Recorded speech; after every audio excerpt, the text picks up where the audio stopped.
The chair lays out on second reading House Bill 75. The clerk will read the bill. HB 75 by Smithy, relating to the release of defendants on bails, the duty of the magistrate in certain criminal proceedings, and the regulation of the charitable bail organizations. Chair recognizes Mr. Smithy.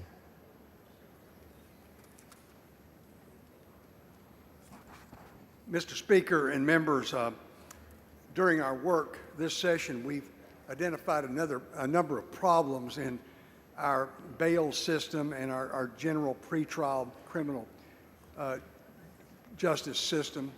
One of those is addressed in this bill today. It's a prelude to the bail legislation. So House Bill 75 does really one thing. It requires a magistrate who finds no probable cause to hold a defendant to enter written findings for the reason that he or she found no probable cause. And that's really all it does.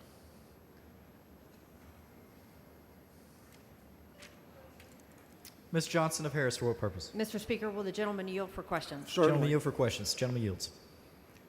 Thank you, Chairman Smithy. You said that this was going to address one of the problems that we're seeing in bail. Can you tell me more what the concern is about what we're seeing that you believe that making this judicial finding will address that issue? Well, and you probably you deal in this, so you probably see this pretty much on a daily basis. So typically what happens, you have an investigating officer who becomes the arresting officer who will go out and make an arrest. Sometimes it's a result of a traffic stop, sometimes it's a call on a residence or business, sometimes it's a call to a crime scene, sometimes it's a car chase. In not all of those cases, but in many of those, the officer is risking his or her life to make the arrest, apprehend the suspect, and bring the suspect into custody. As you know, the suspect is usually booked into jail. This is the booking process. The suspect is brought before a magistrate. Different procedures in different counties around the state where the magistrate has information, primarily the booking or charging affidavit signed by the usually signed by the arresting officer, together with criminal history and some other relevant criminal justice information. Then the magistrate makes a decision as to whether there is probable cause to hold and book the suspect, and then generally sets bail and informs the suspect of many of their rights, like the right to an attorney. It's the first step in this process. And Chairman, when do we traditionally in court proceedings see judicial determinations of findings of fact? Well, it can occur at various stages. Right now, there's no requirement of a finding of fact. And actually, this doesn't really refer to technical findings of fact as you would normally consider them. It only requires that the magistrate, in his record or her record, they will have a record that shows generally have a record that shows that to verify they've informed the suspect of their rights. And this would require them also within a reasonable period of time to enter findings when the magistrate finds no probable cause. And here's the problem. You've got this officer that's risked their life. Chairman, I get that. I know that officers Yep. risk their lives every day. The question is, here's my concern, to be blunt. Okay. There are a lot of concerns about this bill. We've heard about it before. This could be a Harris County bill. This could be that people are mad that magistrates in Harris County are not finding probable cause. And there are some legitimate concerns that this is intended to try to interfere with that local process of the magistrates on their findings. So why would a judge find no PC? What are some bases for a judge to find no PC? Or what did you find in your evaluation of this, of why a judge would find no PC? Well, all that hearing officer, that magistrate has at that point is usually the affidavit signed by the arresting officer. And it could be that the magistrate would find that the affidavit was insufficient, legally insufficient, for some reason to hold the defendant. It may be that the affidavit fails to identify the elements of the offense. And if that's the case, if there's simply a deficiency in the affidavit, then the officer knows what the deficiency was and can go back and correct the affidavit if necessary, so that we don't just release someone who poses a risk to people. So are you suggesting that somehow House Bill 75 is going, because you just said they can correct it so you don't release. How long before an individual must be released by statute?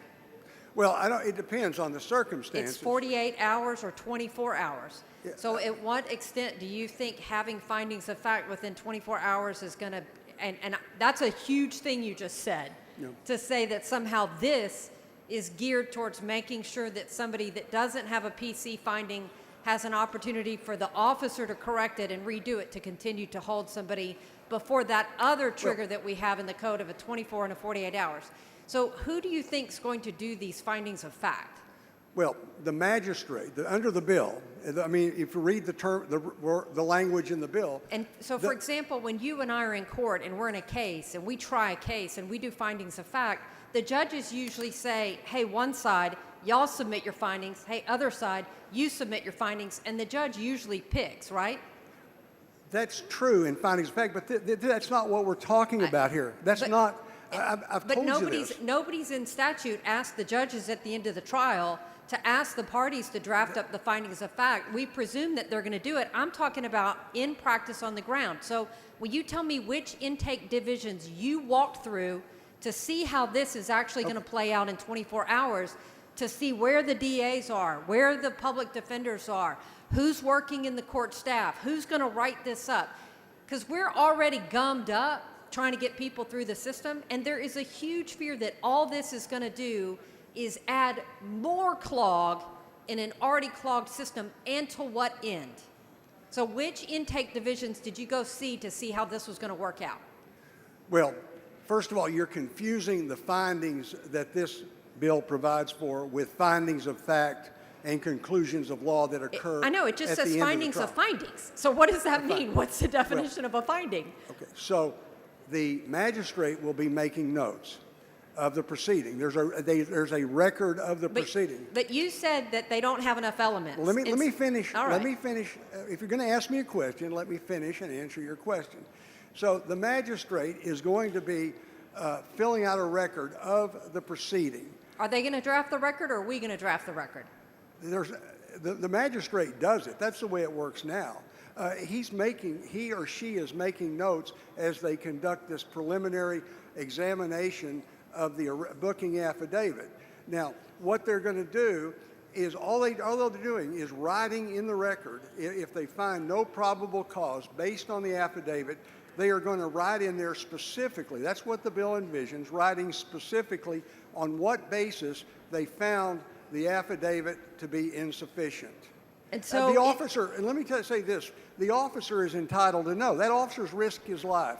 He's entitled to know why he has risked his life to bring in this criminal, and then the person is just let go back on the street. And that Chairman happens. Smithy, I appreciate that you've said an officer has risked his life about 6 or 7 times. I agree with you.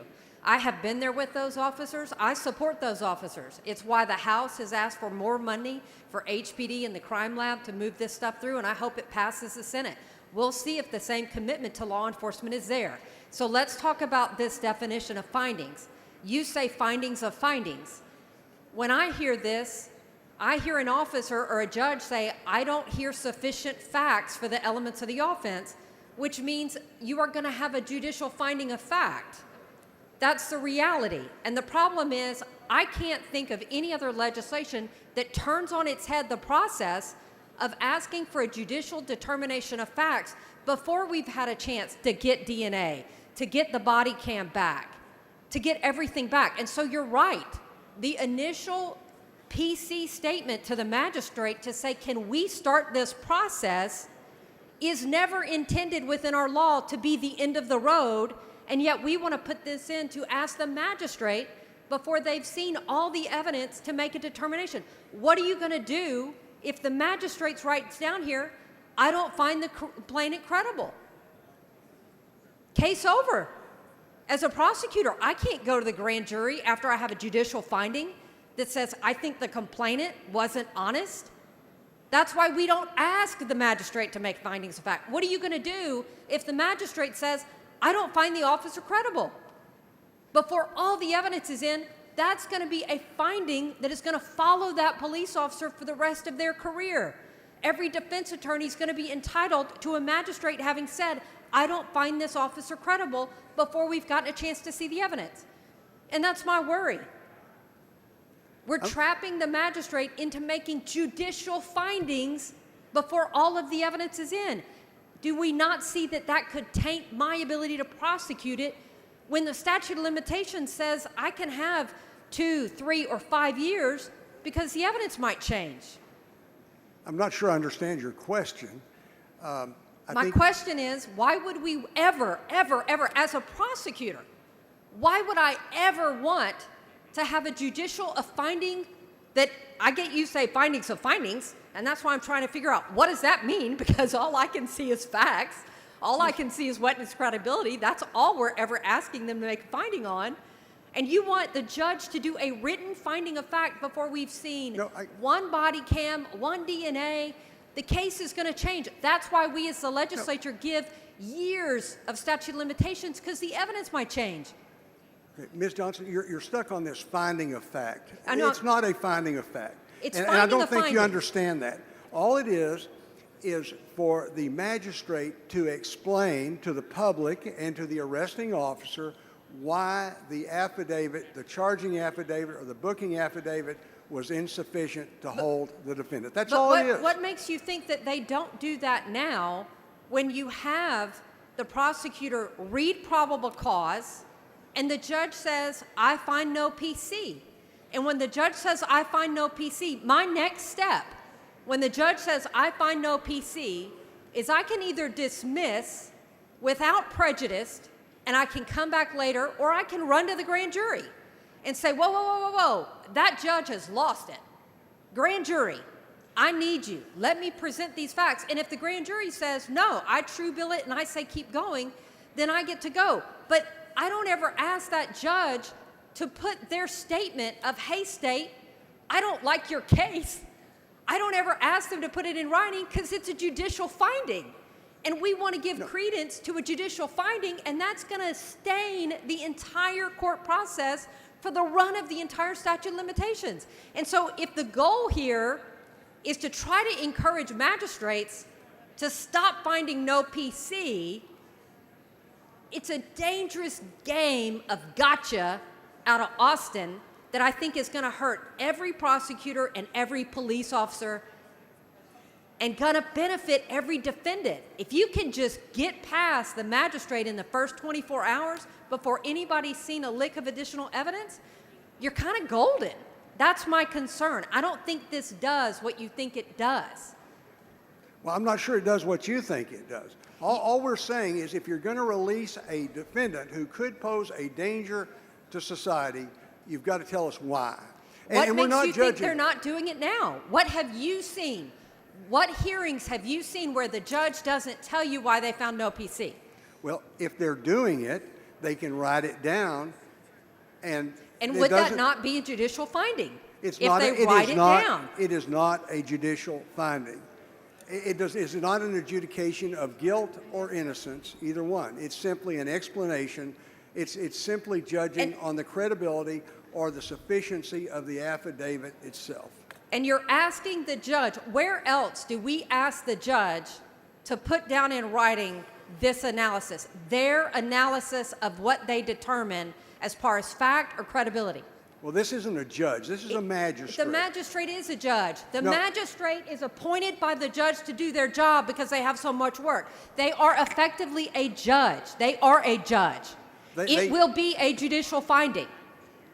on the record in writing as a certified court document. And I'm trying to figure out how this is not going to hurt every prosecutor that realizes that they either had a police officer that screwed up, didn't get everything in the writing, intake screwed something up.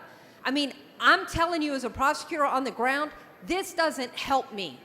This hurts me bad.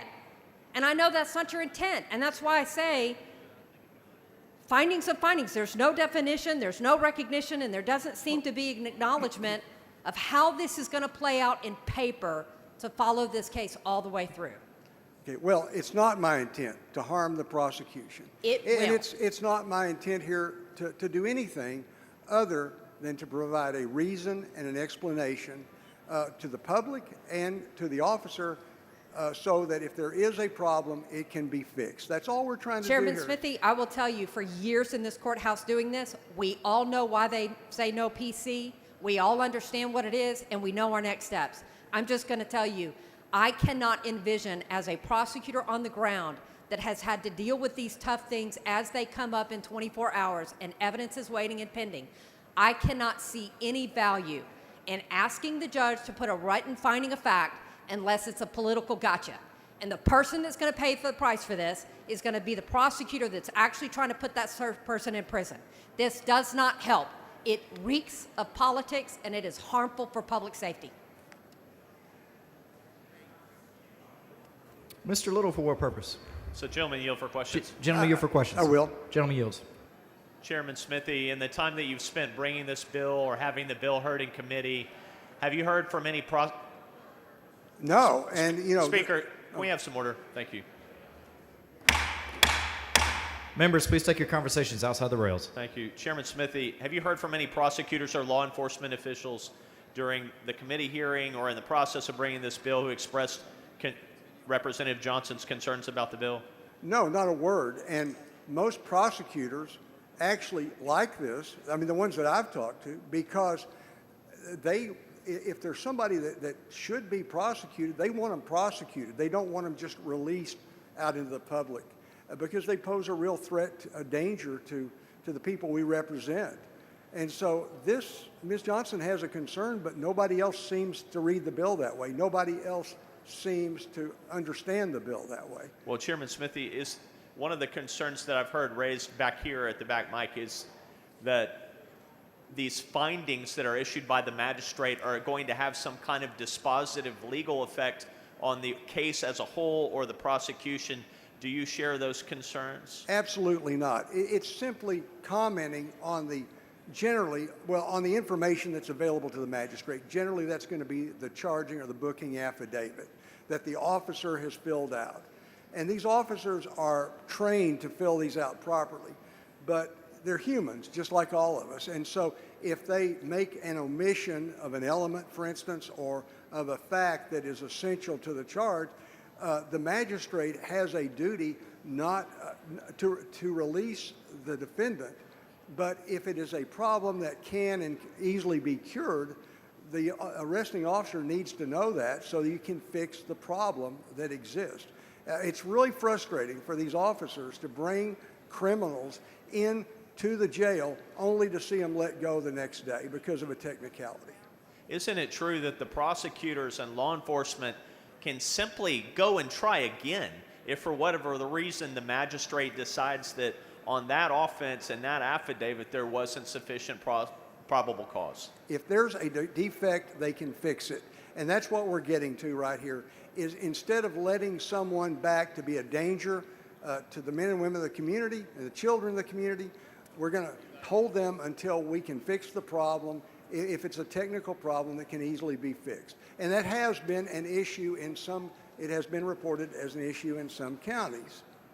One of the concerns that I heard Representative Johnson express is that if you're in the magistration hearing, that the people in that room know why they know and understand why no probable cause existed to substantiate holding the defendant. But isn't the real problem that the rest of us don't know why that defendant was released because there are no written findings that are ever made? That's right. We just have to speculate why this person who was a danger enough to be arrested was just let go and released out of jail back into the public. Well, thank you, Chairman Smithy. I think this is an important bill. I'll be voting for it. Thank you, Mr. Lewis. Mr. Canales, for what purpose? The gentleman would yield for some questions. Gentlemen, you for Yes. questions? Thank you, Gentleman Chairman yields. Smithy. So I'm reading the bill analysis, and the bill analysis says that it's going to Well, the gentleman's time has now expired. ask for a extension of time, please. Members, motions made for an extension. Is there objection? I hear objection. Division vote. Vote aye, vote nay.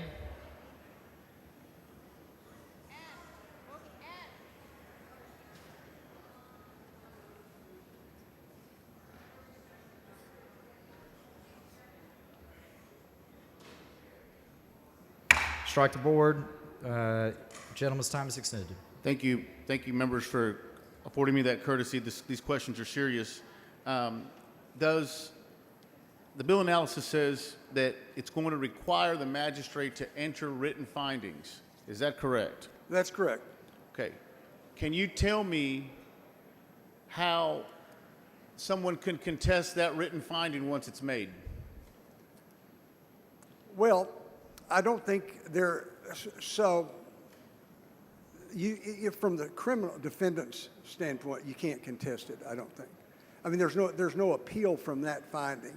Now, if the magistrate sets a bond that the defendant or the suspect feels is too high, there may be an appeal from that.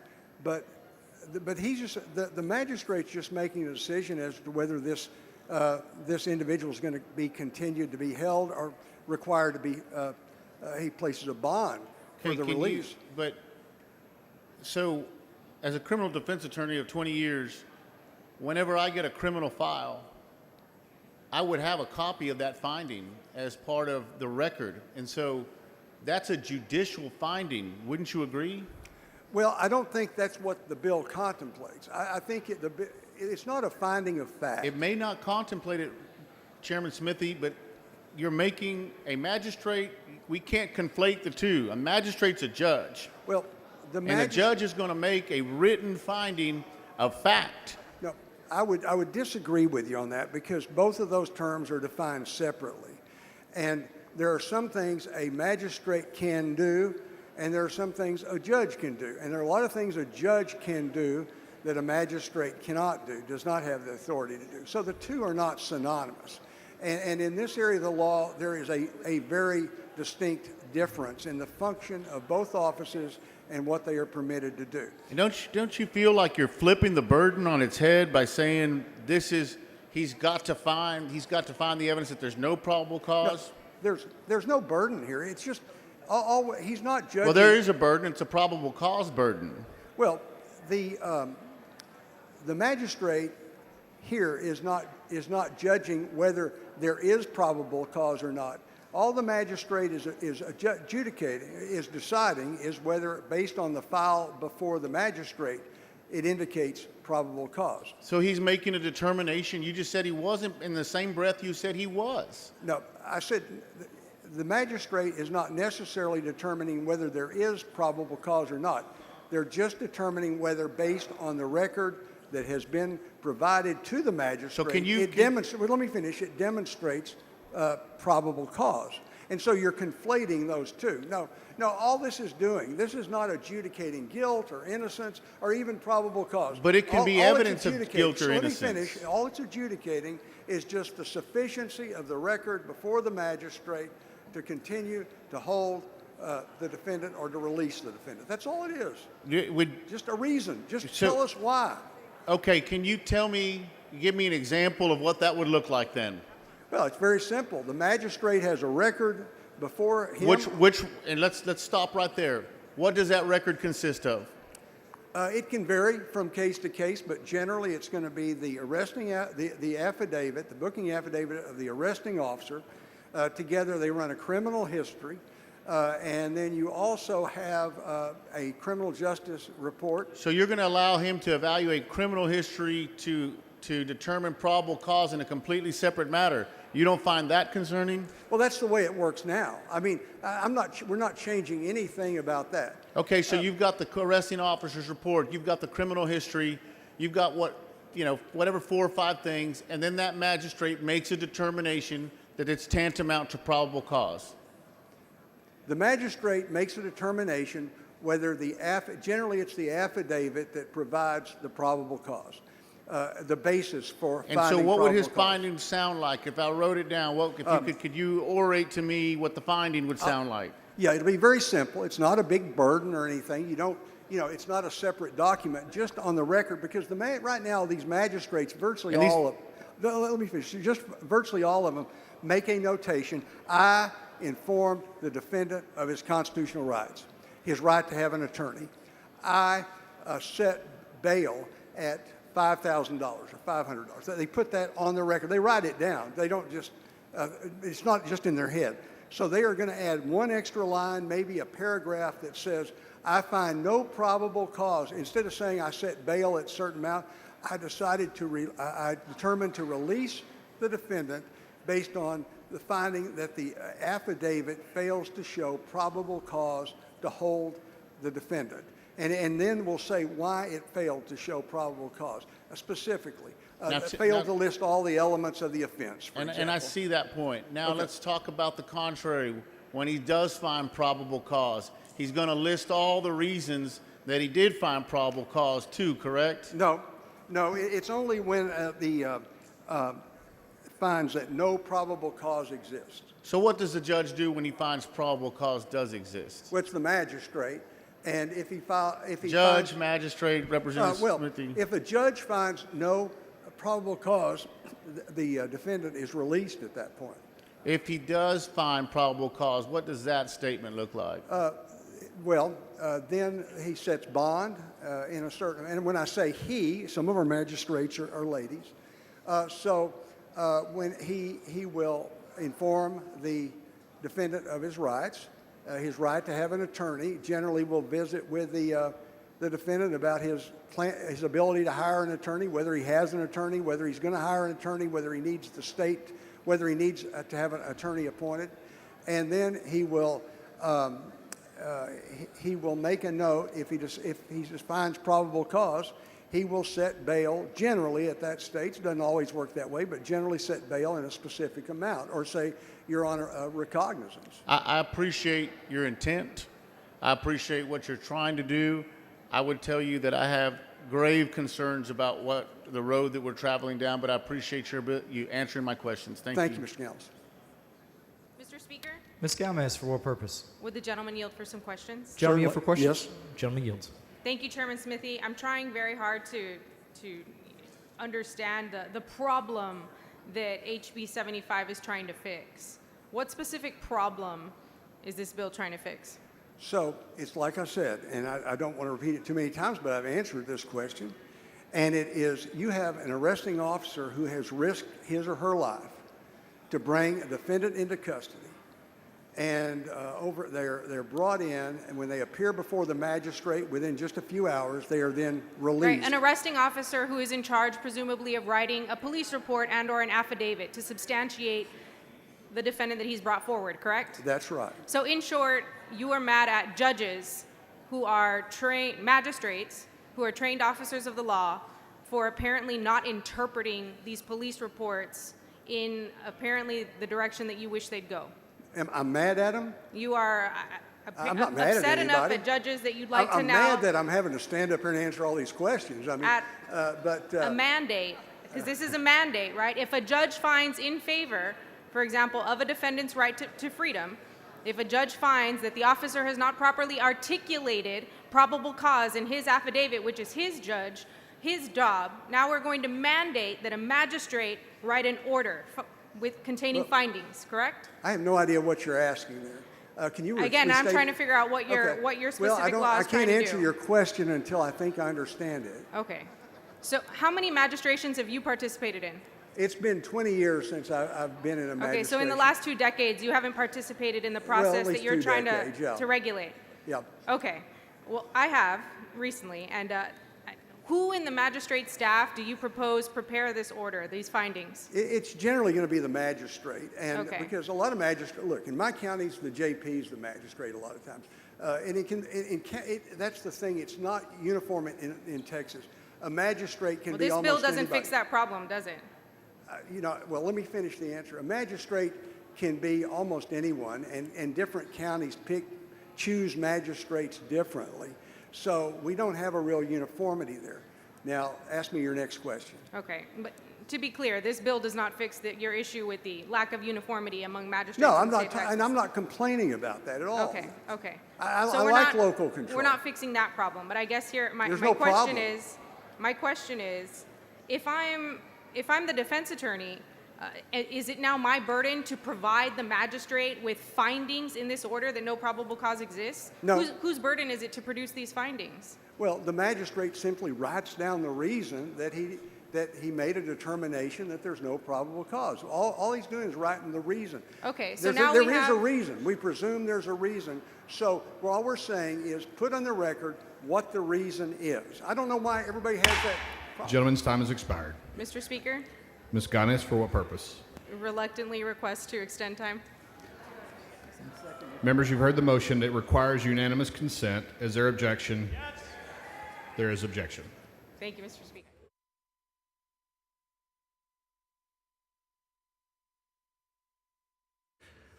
Please excuse Mr. Lozano because of important business on a motion of Mr. Raymond and Representatives Anchia, Hernandez, King, McQueenie, Metcalf, Phelan, Thompson, and Turner to attend a meeting of the Committee on State Affairs on a motion of Mr. Landgraf. Is there objection? Chair has none, so ordered.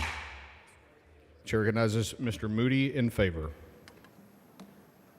Thank you, Mr. Speaker and members. Let me just take a little bit of time to reframe what this bill does. And I know there's a little bit of confusion, so let me just clear up three factual issues. A magistrate is a judge, they are determining PC, and they are making a finding under this bill. Right now, informally, this is being done very widely. What this bill does is it formalizes that process, and it brings to light why a decision is being made in the first place. And while I understand concerns that my colleague, Representative Johnson, raised on one side, I would say that this formality is going to benefit everyone, including defendants, because we're documenting PC or not. So let's talk about the case. If a witness is not credible, whether that be an officer or a civilian witness, and that tanks the case, it should. We should be aiming to get this right from the beginning. We should be pushing judges and prosecutors to get this right from the start. This is a reform that helps on both sides of the equation. I do think that the concern that was raised about workload and efficiency is a legitimate one, because even if it is being done widely, this is putting into place a formal process.